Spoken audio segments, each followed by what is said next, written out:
one day this nation will rise up. Such high expectations when President Obama was sworn in. I'd really thought that just because of his intelligence and his color, that it'd be a new America, that people would no longer be concerned with black and white. And unfortunately, as good as he's done mechanically, legislatively tried to do, it just didn't happen. And that, of course, New York Congressman Charlie Rangel, one of the senior voices in all of Washington, certainly from the New York delegation, assessing race relations under President Obama. And Dominic, he actually threw a little shade on the president, and he could have done more. Forget about the general population. Historic here, historic turnout among African-American voters, historic optimism. I remember the tears on election night in November, in that November night here, not just in Chicago, but around, as to how much what was thought to be an impossible became a reality.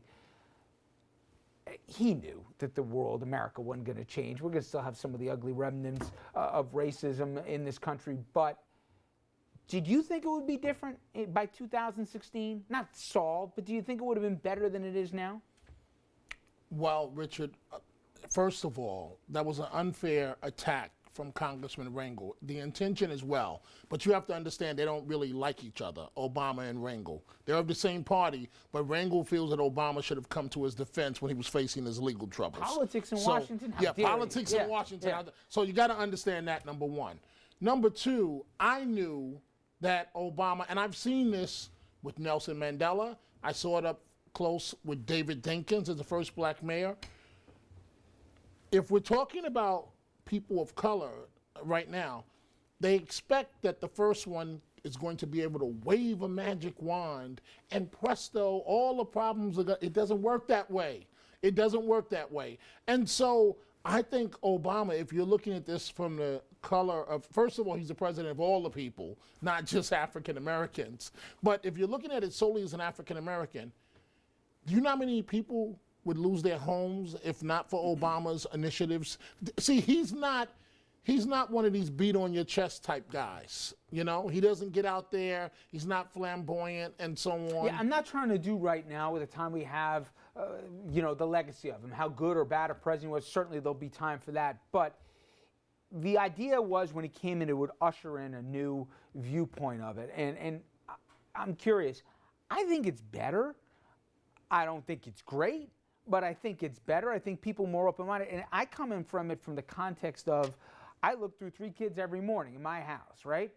The idea, if they heard somebody saying the N-word, what they would think and say compared to when I was a kid, and if I heard, and I did hear it, it wouldn't have been that much of it would have been surprising, but it wouldn't be a shock.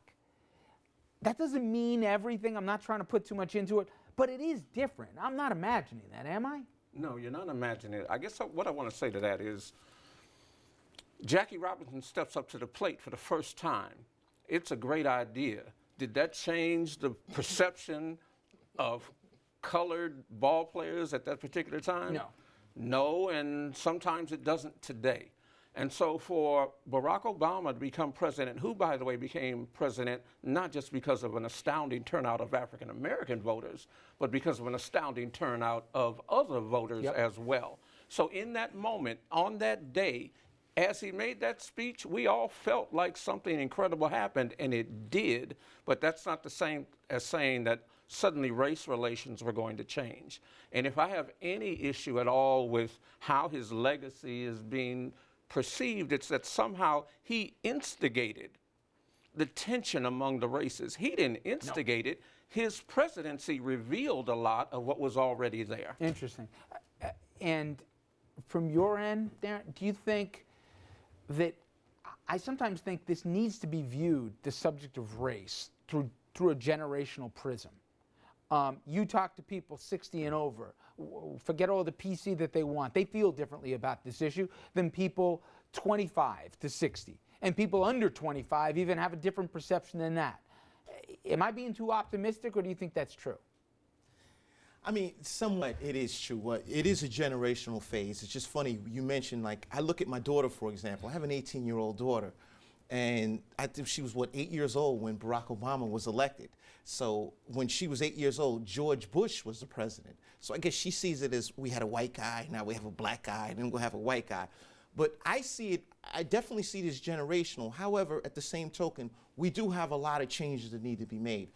Like you mentioned, a magic wand being flashed in terms of Obama stepping in, that's not going to happen. He's really done some, and not to go into a legacy. However, when we look at what he's done as an African-American president, just going into these federal prisons, meeting with inmates, he's publicly spoke out against these convictions on drug cases in terms of the time, the sentences that people are receiving. So you also have to take in consideration this federal law and the state law. You have far more inmates that are in a state facility than a federal facility. He can only change things on a federal level, but not on a state level. Coming back to the race relations, it's possible to do this in 2 minutes, maybe I'm going to try. Part of the problem, I think, that is societies have gotten even more and more divided. With limited exceptions, where there's more and more integration, you don't think well of someone if you don't know those people. And I think people make a mistake of where we live in the country, that in 2016, whites and blacks or people of whatever the hue is, interact more than they do. You go to a lot of places in this country, they don't know a black guy. And you go to certain black communities, they don't see any white folk. That's part of the problem too, isn't it? I think it's definitely a part of the problem, but to your point before, when you look at it on a generational level, I think that the kids that were born in 2000, and they were born with a black president, to them there was nothing strange about that. They didn't know about Jim Crow, they didn't know about everything that happened before. So to them, when they look at their fellow students who are African American, it's nothing surprising if they see that person in a position of leadership. So I think a lot of these older ideas are going to die out as these older generations move on. And that is, not that you want people to move on, but nonetheless, the fact that those notions are going to become more antiquated is a positive. And I think a lot of it also goes back to what Dominic said. He's the president of all of us. And whether you voted for George Bush, you vote for Donald Trump, whoever the president is, that person's the president of all of us. And as long as we continue to hope that a president fails, it's folly for the whole country, because we all fail if they fail, and it divides the nation. And if you divide the nation, you can't continue to be a superpower. And on that note, we take a quick break, but on the other side, we take a look at the deep racial disparities when it comes to households across the country here. Everything from two-parent households, economics, and all the rest. We'll talk about that straight ahead.